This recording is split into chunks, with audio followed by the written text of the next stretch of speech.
Break से आ गए वापस, आपको कहेंगे एक बार फिर से खुश आमदीद एंड सुबह खैर। और बात करेंगे कि भाई ज़ियाबितिस यानी कि शुगर, जिसके बारे में हम बहुत ज़्यादा आजकल सुन रहे हैं कि भाई बढ़ता जा रहा है। और कभी कभी ऐसा होता था कि बड़ी एज होती थी तो कहा जाता था कि शायद ये बड़ी एज की ही बीमारी है, जैसे ब्लड प्रेशर हो गया, शुगर हो गया।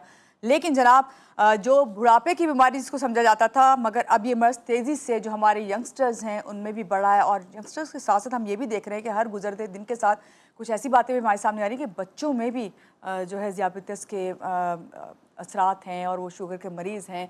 बाज़ ऐसे होते हैं कि इनहेरिटेड करते हैं, वालिदैन से लेते हैं, लेकिन इसकी क्या वजह है? क्या हमारे खाने पीने के मसले मसाइल हैं या फिर और कोई इश्यूज़ हैं? इस सब पे आज हम बात करेंगे कि नौजवानों में ख़ास तौर से ज़ियाबितिस के बढ़ने की असल वजूहात क्या हैं, इसके इब्तिदाई इशारे कौन कौन से हैं, किस तरह हमें इस पर कंट्रोल करना चाहिए, और ख़ास तौर से ये कि तिब्ब यूनानी में इसका इलाज किस तरह मुमकिन है। हमारे साथ जो गेस्ट हैं, मैं पहले चाहूँगी उनसे आपका तारुफ करवाऊँ। हमारे साथ इस वक्त मौजूद हैं तबीबा मुनज़्ज़ा शेख, हर्बलिस्ट एंड हजामा थेरेपिस्ट हैं। आप इनसे पहले ही मिल चुके हैं, आज फिर मिलते हैं, इनसे पूछते हैं पहले कि इनकी सुबह कैसी हुई। अस्सलाम वालेकुम, कैसी हैं आप? ठीक हैं मुनज़्ज़ा? बिल्कुल ठीक ठाक। सुबह खैर आपको। बहुत शुक्रिया कि आज के प्रोग्राम में आप तशरीफ़ लेके आई हैं। और एक ऐसा टॉपिक है जिस पे हम फौरी बात करें तो अच्छी बात है कि और लोगों को समझाने की बहुत सख्त ज़रूरत है। सबसे पहले यहीं से बात स्टार्ट करते हैं कि हमारे यंगस्टर्स में आजकल हम देख रहे हैं कि बहुत ज़्यादा इसकी कंप्लेंट्स आ रही हैं कि शुगर के पेशेंट हैं।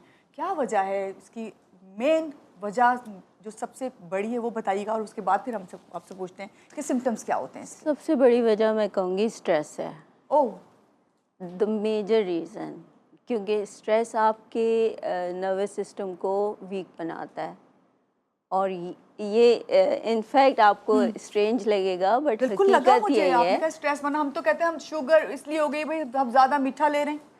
मीठा ले रहे हैं, गट का भी प्रॉब्लम है, डाइजेस्टिव इशू भी होते हैं। मीठा एक्चुअली ज़्यादा नहीं ले रहे, अब इतना डर गए हैं कि मीठा कम खाते हैं, और जो ग्लूकोज की ज़रूरत होती है ब्रेन सेल्स को, वो उनको नहीं पहुंचता। तो ब्रेन क्या करता है, वो कहता है सारा का सारा शुगर मुझे मिलना चाहिए, बाकी बॉडी को नहीं मिलना चाहिए। तो वो ब्लड में जितना शुगर आ रहा होता है उससे ब्रेन खुश रहता है, क्योंकि उसको सरवाइव करना है। आपका इम्यून सिस्टम इस तरह बना हुआ है कि आपके नर्वस सिस्टम को वो हर वक्त सेव कर रहा होता है।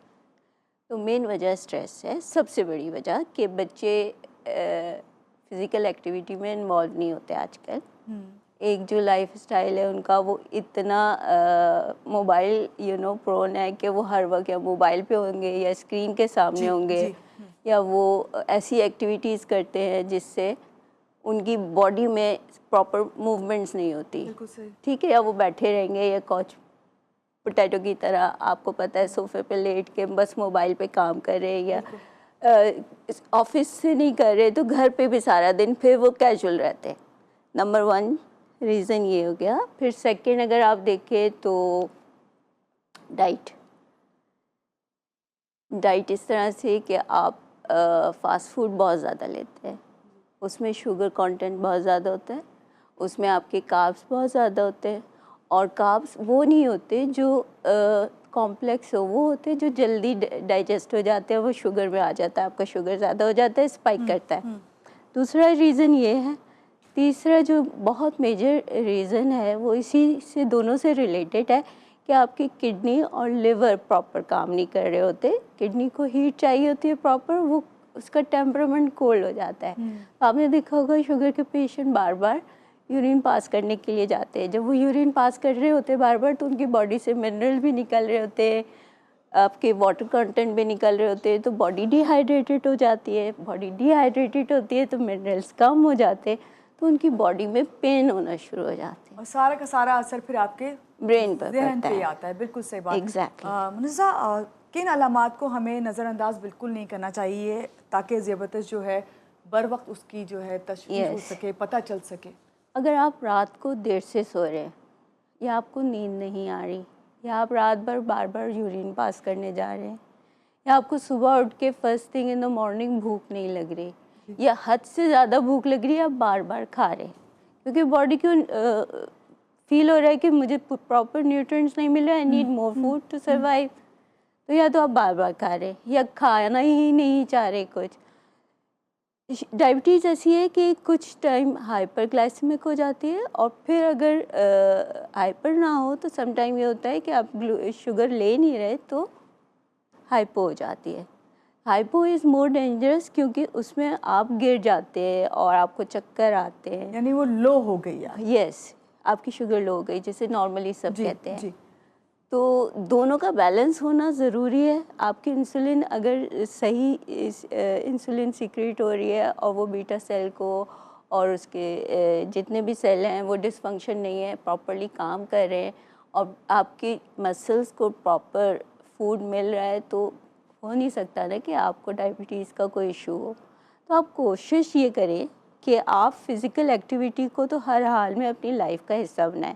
हमें ये ओवरऑल पूरे कैंपेन चलानी चाहिए कि स्कूल में भी और यंग जनरेशन के लिए भी कि कुछ भी हो जाए आपने 1 घंटा एक्सरसाइज मॉर्निंग में या इवनिंग में या आफ्टरनून में जो भी टाइम अवेलेबल है ज़रूर करनी है। ये इतना ही इम्पॉर्टेंट है जितना आपका खाना पीना या डाइट है। It's very important.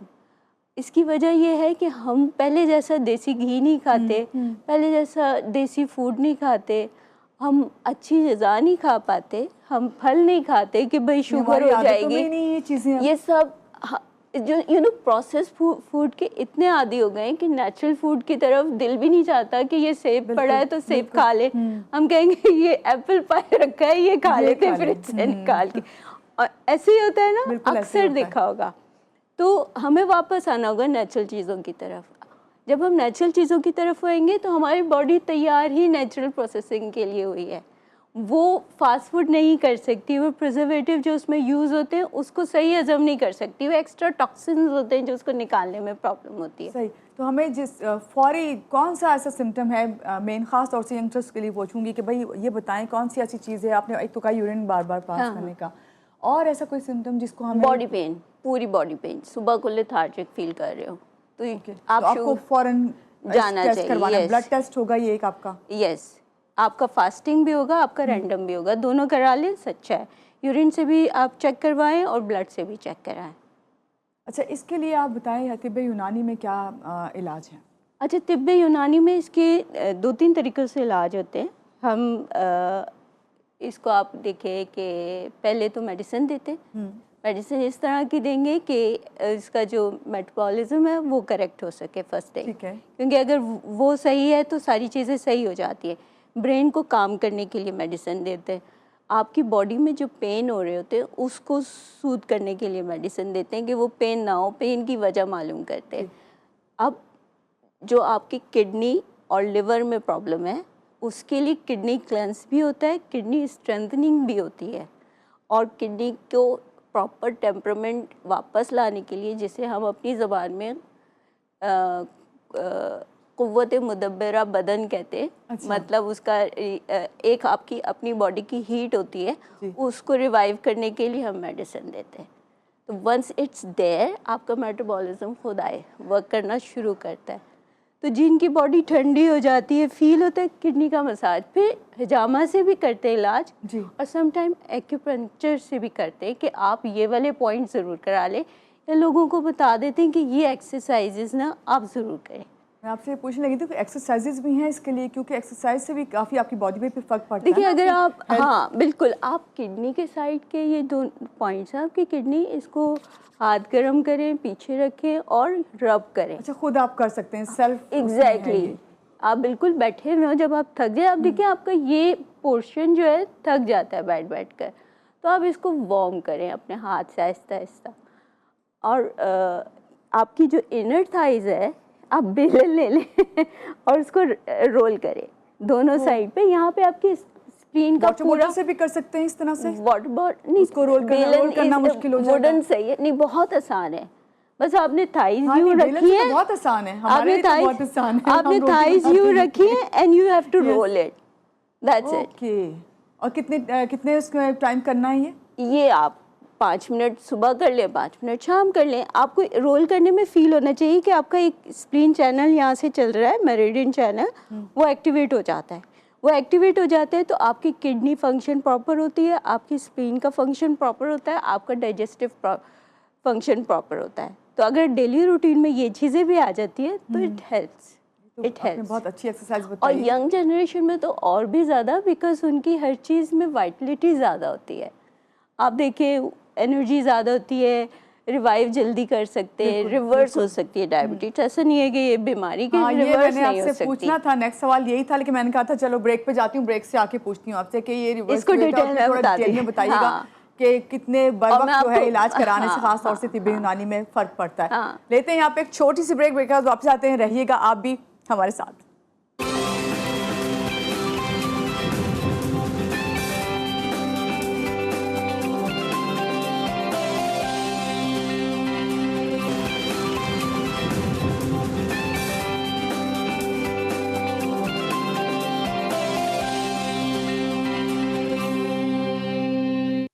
Ji, break से आगे वापस आपको कहेंगे एक बार फिर से सुबह खैर एंड खुश आमदीद। तो हमारे साथ हैं तबीबा मुनज़्ज़ा शेख, जिनसे हम जान रहे थे कि डायबिटीज़ ख़ास तौर से यंगस्टर्स में क्यों आजकल हम देख रहे हैं कि बहुत ज़्यादा हो रही है और नौजवान जो है मुश्किल का शिकार हैं। और उन्होंने कहा भाई जहनी परेशानी सबसे पहले तो ब्रेन जो है उसको क्लियर करें, ब्रेन आपका नहीं है तो उस वक्त तक आप इस तरह की बीमारियाँ आप पे हमला करेंगी। लेकिन मैंने फिर आपसे पूछा कि भाई आप बताएं तिब्बे यूनानी में इसका क्या इलाज है। आपने जब बताया है तो मुझे ये पूछना है कि इलाज के साथ साथ कि अगर आप बर वक्त इलाज करवा लेते हैं स्टार्ट में, तो ऐसा मुमकिन है कि आप लाइफ टाइम आपके साथ ये बीमारी नहीं चलेगी? क्योंकि हमने तो अपने बड़ों को देखा, उन्हें जो डायबिटीज़ पेशेंट हैं तो वो आखिर तक उनके बुढ़ापे तक लेके जाते हैं, ये बीमारी है। एक्चुअली अगर डायबिटीज़ आपकी टाइप 2 है तो वो रिवर्सिबल है। टाइप 2? यस। अगर आपकी टाइप 1 है तो इट्स नॉट पॉसिबल, टाइप 1 क्या है? इम्यून ऑटो इम्यून सिस्टम से रिलेटेड है और वो इट टेक्स टाइम। उसमें बहुत सिवियर टाइप की डाइट होती है और वो मेरा नहीं ख्याल कि हर कोई फॉलो कर सकता है। उसको सिर्फ आप इंसुलिन के इंजेक्शन लगा के अपनी लाइफ को बैलेंस करते हैं या यू सर्वाइव। और फिर आपको यूज टू भी होना पड़ता है, अडेप्टेबिलिटी आपकी इतनी अच्छी होनी चाहिए कि आप उसके साथ लाइफ टाइम रह सकें खुश। टाइप 2 है तो इट्स रिवर्सिबल। आप अपना लाइफस्टाइल चेंज कर लें, आप अपनी डाइट चेंज कर लें और आप हेल्दी रहना शुरू करें। ठीक है, खुश रहना शुरू करें, टाइम पे सोएं, आपका एनवायरनमेंट क्लीन हो तो आप हेल्दी रहेंगे। लेकिन अगर दोबारा आप सही होने के बाद दोबारा बैकवर्ड गए और जंक फूड खाना शुरू कर तो फिर दिया, ये आप ना सोचें कि आप ठीक हो जाएंगे टाइप 2 में। हाँ, इट्स ए लाइफस्टाइल डिजीज, तो आपको लाइफ टाइम अपने आप को चेंज करना ही पड़ेगा। अब वो चेंज में हमारे यहाँ जो हमने देखा अपने बड़ों को, और हम देखते हैं कि भाई बहुत सी बातें सुनने को मिलती। कोई कहता है भाई करेले का पानी जूस पी लो, कोई कहता है लहसुन जो है उसका जवा उसको च्यू कर लो। आप क्या कहती हैं? तिब्बे यूनानी क्या कहती है? करेला कितना इफेक्टिव है, लहसुन कितना, या फिर कुछ और इस्तेमाल करना चाहिए? तिब्बे यूनानी कहती है कि पहले टेम्परामेंट देख लें। करेला सबको सूट नहीं करता, सिर्फ उनको सूट करता है जिसका मिजाज फ्लेगमेटिक होता है, यानी जिनकी बॉडी में इनफ बलगम होता है जो उसकी गर्मी को और कड़वेपन को बैलेंस कर सके। अगर आपके ऑलरेडी बॉडी में ड्राइनेस है और आप करेले का भी जूस पी रहे तो आप तो बिस्तर पे लेट जाएंगे। रीज़न इज़ कि करेले का जूस हार्श होता है, आपकी बॉडी में फ़ौरन इन्फ्लेमेशन पैदा कर देगा। जब इन्फ्लेमेशन होगी तो आपकी बॉडी पेन करेगी, आपको कहीं पे भी फील नहीं होगा कि आप कहीं से हेल्दी है। तो you need to have medicine जिससे इन्फ्लेमेशन दूर हो। ठीक है, ये ख्याल रखना है। तो हम पहले टेम्परामेंट देखते हैं, हर टेम्परामेंट की अलग मेडिसिन है। अगर फ्लेगमेटिक है तो करेले का पानी हम कहते पी ले, अच्छी बात है, नीम का पानी पी ले। लेकिन अगर फ्लेगमेटिक नहीं है तो हमारे पास और बहुत सी जड़ी बूटियाँ हैं। जामुन की गुठलियाँ हैं, उसका सफूफ है, मेथी दाना है। अगर करेले का पानी सूट नहीं करता तो हम कहते हैं मेथी दाना, जामुन की गुठली, जीरे का पानी आप अजवाइन के पानी के साथ पिए तो इट हेल्प्स। ठीक है, ये तो आपने बहुत अच्छी चीज़ बताई है। यस डॉक्टर मुनज़्ज़ा, आपकी थोड़ी बात को इसलिए शॉर्ट करूँ कि बच्चों के बारे में ज़रूर मुझे पूछना है। बच्चों में जो है डायबिटीज़ आजकल बहुत देखने में आ रही है, इसकी क्या वजूहत हैं? और ये भी रिवर्सिबल है अगर कर लेते हैं? रिवर्स वही पहले तो मालूम करना है कि टाइप कौन सी है। बच्चों में ज़्यादातर टाइप 1 होती है जो रिवर्सिबल नहीं होती। ठीक है, बच्चों में अगर टाइप 2 है तो वो इजीली रिवर्सिबल है, लेकिन टाइप 1 नहीं है, उनको इंसुलिन चाहिए होता है। ठीक है, और ये जेनेटिक भी होता है क्योंकि फैमिली से आ रहा होता है। अब जब बच्चा हमारा इस तरह का है तो हमें पूरी कोशिश करनी चाहिए कि उसको ज़्यादा चोट ना लगे, उसकी डाइट में शुगर की कोई चीज़ ना दें। आपकी अपनी बॉडी में ऐसा है, जब आप प्रेग्नेंट है, बहुत शुगर का आपको इशू रहे तो आप बचपन से ही बच्चों को कोई आइसक्रीम ना खिलाएं, कोई ब्रेड की ऐसी चीज़ें मीठी वाली ना खिलाएं, केक ना खिलाएं, ठीक है, तो वो ऑटोमेटिकली यानी उसकी बचपन बॉडी, से एहतियात करें। हाँ, ऑटोमेटिकली उन चीज़ों को क्रेव नहीं करेगी जो हम ज़बरदस्ती बच्चों को खिला देते हैं, फास्ट और फूड। बाद में वाकई उनकी क्रेविंग बन जाती है। डॉक्टर मुनीज़ा, लास्ट में जो हमारे शुरू की अलामात हैं और इस तरह हमें पता चलता है कि भाई हमें डायबिटीज़ जो है वो डायग्नोज हो गई है, तो ऐसे में तिब्ब यूनानी में एज ए हर्बलिस्ट आप क्या लोगों को मैसेज देंगी, क्या किस तरह ट्रीटमेंट करवाएं? अच्छा, इसका ट्रीटमेंट बहुत आसान है। तिब्ब यूनानी में आपने करना ये है कि अपना एक फिजिशियन चूज़ कर लें जो लाइसेंस्ड हो। आप उसको अपनी पूरी कंडीशन बताएं, वो आपको आपका टेम्परामेंट के मुताबिक एक डायग्नोज करके जो टेम्परामेंट है उसके मुताबिक आपको जो मेडिसिन देता है, आप उसको रिलीजियसली फॉलो करें। फिर वो जो भी मूवमेंट कहता है आपको, ये एक्सरसाइज करें, ये एक्सरसाइज करें, ये एक्सरसाइज करें, वो करें। हमारे पास रेजिमेंटल थेरेपी एक बहुत बड़ी वास्ट फील्ड है जिसमें वेनेसेक्शन करते हैं, जामा करते हैं, एक्यूपंक्चर करते हैं, मसाज करते हैं। वो साइट पे है, लेकिन वो एक्सपीडाइट करता है आपकी हीलिंग को, एक्सपीडाइट करता है आपके ट्रीटमेंट प्लान को। तो आप उसको इनकॉर्पोरेट कर सकते हैं अपने ट्रीटमेंट प्लान में। ये आपकी अपनी चॉइस होती है, लेकिन आप देखें कि अगर आपकी डायबिटीज़ जो है वो 300 प्लस है, तो आपको बहुत सीरियस होना चाहिए अपनी हेल्थ के लिए। कोई ज़रूरत नहीं है आपको मीठी चीज़ें खाने की और इस तरह करने की। और ये भी है कि हर वक्त मॉनिटर भी करना है आपको कि आपका शुगर लेवल किस वक्त स्पाइक करता है, किस वक्त कम होता है और कौन सी चीज़ों से स्पाइक होता है। आपने वो सारी चीज़ें आहिस्ता आहिस्ता कट डाउन करनी है। और कोशिश ये करनी है कि सारा का सारा प्लान आपने अपने पास इन रिटर्न होना चाहिए और आपको पता होना चाहिए ये चीज़ें आपने डेली फॉलो करनी है। हमारी लाइफ ऐसी है, अल्लाह ने बनाई है कि हम अडेप्ट हो सकते हैं हर चीज़ में। यही खूबी एक इंसान की फ्लेक्सिबिलिटी है। यस, हम अडेप्ट हो सकते हैं और हम अपनी अडेप्टेबिलिटी को यूटिलाइज कर सकते हैं कि हम हर चीज़ कर सकते हैं। हमको खुद अपने आप को मोटिवेटेड रखना होता है। जब हम इंटरनली खुश होते हैं, आप खुद देखिएगा आपकी हीलिंग कितनी स्पीडीली सही होती है। आप हेल्दी और खुद आप जो अपने आप को अच्छा फील कर रहे होते हैं, अगर आप पॉजिटिव एनर्जी भी लें और ख़ास तौर से आप हेल्दी डाइट लें। बहुत शुक्रिया डॉक्टर मुनीज़ा हमारे साथ ही हैं और आपने बहुत अच्छे से बताया। और आपको यही कहूँगी कि हमेशा ये कहते हैं कि अपनी हेल्थ का ख्याल रखने के लिए आपको अपनी डाइट पे सबसे पहले फोकस करना है कि आप कितनी हेल्दी डाइट ले रहे हैं। यहाँ लेंगे एक छोटी सी ब्रेक के बाद वापस आते हैं, रहिएगा हमारे साथ।